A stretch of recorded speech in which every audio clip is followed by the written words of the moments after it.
A transgender recruit suing the New Orleans Police Department for hiring discrimination. Britton Hamilton, a trans man, says the department pulled a conditional offer to join the force after a psychological evaluation. Jo Yurcaba joining us now to dive into this story. So, Jo, Hamilton got this initial offer, called it his dream job. Then what happened? Yeah, so Hamilton received this conditional job offer from the New Orleans Police Department in December, pending the results of a psychological evaluation, which is standard procedure. He completed the evaluation and he said there were some red flags. The psychologist asked him questions like, who are the doctors who performed your surgeries for your transition? How does your partner feel about you being transgender? And he said that was strange to him because they're obviously not questions you would ask a cisgender applicant or someone who's straight. And then the department asked him for medical records outside of the 10-year standard for a job application process like this. And they wanted records going back 12 years to when he was honorably discharged from the military. And he put in a request for those records, but the military that handles those requests was moving slowly due to the pandemic.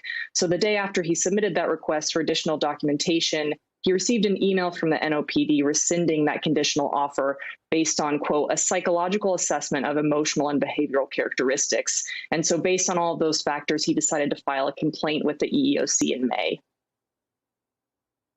So, Jo, the New Orleans Police Department issued a statement in May about taking away that conditional offer. How are they explaining what they did? Yeah, you can take a look at their statement here. They said, quote, the decision not to move forward with the applicant in question did not involve any discrimination against the individual as a member of a protected group, and they've declined to provide any additional comments since then.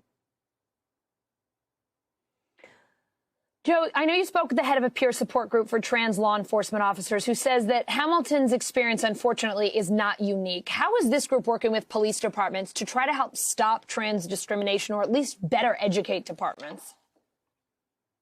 Right. Yeah. So I spoke with Julie Callahan, who's the founder of the transgender community of police and sheriffs, or TCOPS. And she said that they're trying to provide trainings to departments on the issues trans people face, because she said most departments just aren't aware, and that many department heads still think that being trans is a mental illness or that it makes you unable to successfully perform a job in law enforcement. So they're trying to combat those stigmas. The only problem is that they can only really provide trainings when departments reach out to them, which often doesn't happen until after an officer transitions on the job.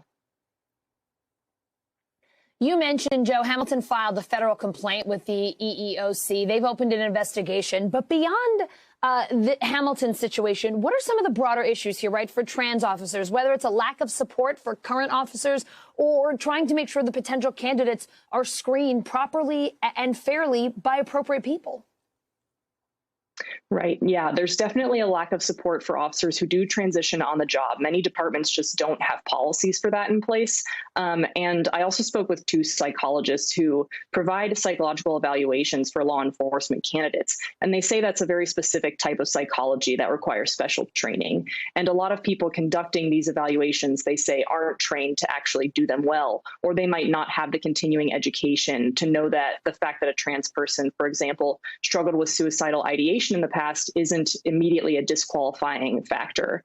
So they also, said that there's trans officers receive very little support from other LGBTQ organizations due to this movement for criminal justice reform. Jo, it's a really important issue. You've come on to talk to us about a range of challenges the trans community is dealing with right now, and we're so grateful for it. It's really important that we talk about it. Thanks for being with us again. Thank you.